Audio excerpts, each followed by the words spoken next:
jaaroon naa leen bu baax na ngeen def ni ci jàmm baax j'espère bon balaa maa commencé ma leen ñaax ngeen abonné like et tout ça ñëwaat tey jii nii pour débriefer match yi Ligue des Champions tey ñaari match la woon premier match bi Arsenal war a recevoir Real de Madrid match bu neex Arsenal mu ko dóor 3-0 deuxième match bi Inter moo doon recevoir Bayern moo doon recevoir Inter bon premier match bi gis nañu surprise moo am foofu noonu parce que démb ba may def genre pronostic pour ñaari match yi visé woon naa ñaari équipe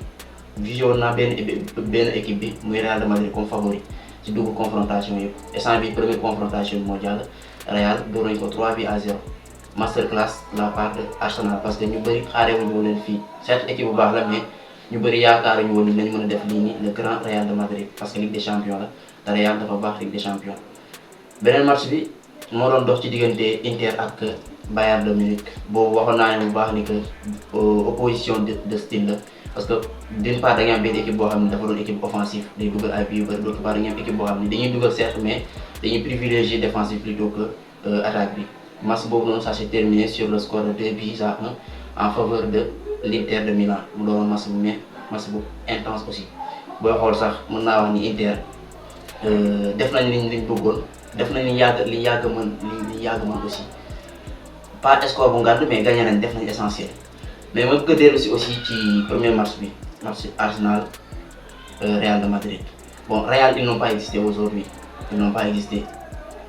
Certes yeneen match yi seen match bii ni passé en championnat tour nañ leen par 2-1 dernière minute mais match boobu noonu comme ni ma leen ko waxoon ci débrief boobu noonu wane nañ kanam bu baax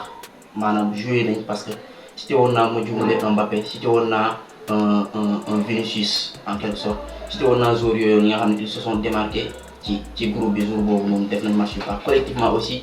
j'avais parlé que du fait que Real defoon nañ match bu baax mais malchance moo am mais aussi que football moo créé football mooy demee noonu loolu moo tax match boobu noonu ñu perte ko mais tey wane wuñ loolu noonu certes première mi-temps bi ñëw nañ wane nañ benn visage boobu bi ñu leen xamee ren jii nii parce que Real je dis pas que c'est une seen style de jeu dafa extraordinaire comme par exemple un Bayern de Munich bien comme un Manchester City année yii passé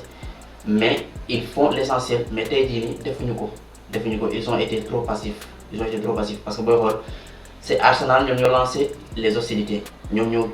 gën a am occasion yi France yi première mi-temps Real xaw nañoo répliquer première mi-temps avec les Kylian Mbappé avec les Bellingham mais deuxième mi-temps ba ñuy ils ont resté statique ñu taxaw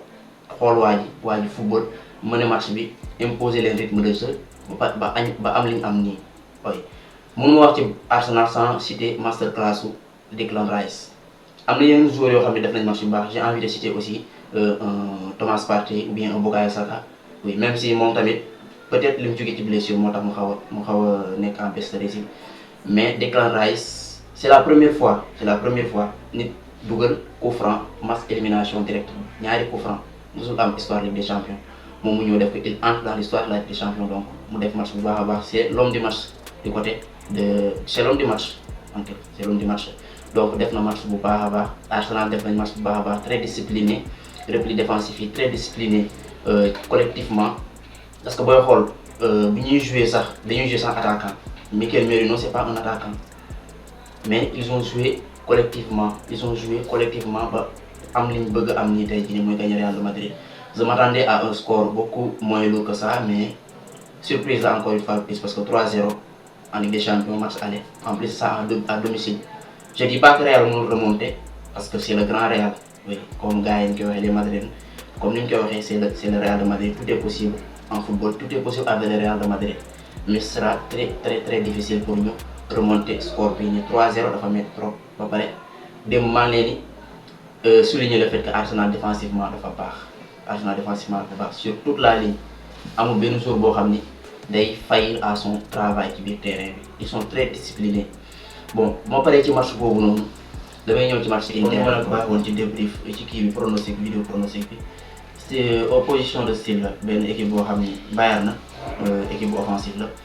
Inter équipe bu défensive la équipe boo xam ne dañuy privilégier défense bi dañuy dugal tamit parce que am nañ attaquant comme Marcus Thuram am nañ ay Lautaro Martinez mais ñoom d'ailleurs sax benn ligne de 5 défenseurs la ñuy teg depuis toujours ñoom noonu la ñuy footballé ñoom dañuy privilégier défense bi parce que bu ñu assurer seen défense ci ginnaaw rek il se dit que ñoom ci kaw war nañu mën a am dara à l'opposé nga am benn équipe boo xam ni am nga foofu noonu Harry Kane am nga am Michael Olise ay joueurs yu baax Leroy Sané joueurs yu baax yoo xam ni dañuy dugal ay but. Premier mi-temps bi sax ay kii am na benn raté bu fa bu jaaxal ñu match boobu Inter booy xool Bayern moo ko dominé mais Inter moo gagné comme ni ma leen ko waxee démb Inter dafa doon équipe bu extra équipe bu dëgër équipe bu nakaree footballeur encore une fois équipe bu nakaree footballeur parce que mun nga koo dominer ba yaakaar ni yaa gagné match bi mais moom toujours bu ko wóoree ni moom ci ginnaaw da encaissé rek ci kanam mën na am espoir dugal mën na am espoir dugal ci kanam parce que attaquant yi baax lañ am comme ay Lautaro Martinez loolu na match bi demee scénario bi bu assez fréquent scénario bi assez fréquent parce que yàgg nañ ko gis ci Inter bu ñëwee ñu taxaw xool la comme ça Atlético rek ni muy footballé avec un peu de banditisme quoi def ay fautes yàq casser le rythme du jeu bu ñu amee quelques occasions exploité ko noonu la match bi demee. Premier mi-temps bi Lautaro Martinez mu claque un magnifique but deuxième mi-temps bi Bayern égalisé ba yaakaar ñoo ci nekk foofu di raté rek en plus nekk foofu di raté rek parce que boo xoolee statistiques yi Bayern ñoo tiré le plus au but que Inter ba dernière minute yi sax am nañ benn occasion bu ñu waroon mën a dugal ñu raté ko encore dina métti ci ñoom nag dina métti ci ñoom trop parce que Inter retour day jouer à domicile te Inter à domicile ils sont presque infaillibles pour nga gagner leen day métti encore donc Bayern na rien n'est encore joué certes parce que 1 but d'écart la comparé ak beneen match bi nga xam ne 3 buts d'écart la mais ñoom 1 but d'écart la ñu rawee te Bayern ils sont capables d'aller chercher cette victoire là tout comme le Real aussi mais ce sera difficile parce que Inter dafa baax défensivement ba pare mën naa leen wax ni bu ñu ñëwee duñ jéem a sax nekk fii di waaye jéem a chercher un 3e but pour essayer de clore bien de tuer le suspense non li ñu njëkk a def mooy la jéem a taxaw assurer d'abord derrière mooy def le tout ba du ñu encaissé te loolu moom on peut compter sur eux parce que am nañ défenseur ko d'ailleurs sax seen benn défenseur Enéa Bastoni défenseur bu baax de classe mondiale moom moo jël homme du match donc loolu noonu ça signifie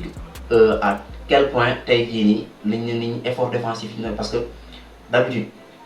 équipe bu gagné match homme du match mooy day nekk par exemple benn joueur offensif comme par exemple match Real Arsenal bi Declan Rice joueur milieu terrain la ba Arsenal moo gagné mën nañ jox homme du match mais beneen match bi dañuy gis ni Enéa Bastoni un défenseur central boo xam dafa baax moom lañ jox homme du match cela témoigne tout simplement du fait que Inter tey effort défensif yi def dafa bari parce que pour nga dugal leen problème lay nekk donc rien n'est encore joué certes mën nañu perdre match retour bi mais ça laisse peu de chance au Bayern de Munich pour gagner match bi. waxoon noonu sànq yëpp tey ñaari match lañ am ci journée bii nii des champions mardi bii nii premier match bi mu opposé woon Real Madrid moom mi Arsenal moo ko dóor 3-0 biir Arsenal deuxième match bi Bayern na dañ koo dóor à domicile Inter moo ko dóor ñu war a jouer retour mardi bi mercredi bi ñu autant pour moi ñu war a jouer mercredi donc tout est possible pour yéen supporters Bayern yi ak supporters Real Madrid aussi tout est possible parce que football parce que ñaari équipe yëpp aussi war nañ ko mën a def retour bi bon ñu am mercredi suba ñaari match aussi yu neex premier match bi di opposé Aston Villa moom war a déplacé wu biir Paris Saint-Germain match bu neex lay doon incha allah deuxième match bi ñu am Barça ñu war a recevoir Dortmund ñu war a ñëw jël revanche am enfin biir Barça tout est possible encore une fois plus. vidéo bi jeex na gars yi ma leen di ñaax ngeen di abonné di partager aussi di like vidéo parce que ça compte vraiment di leen jaajëfalaat bu baax yaa ngeen jëf.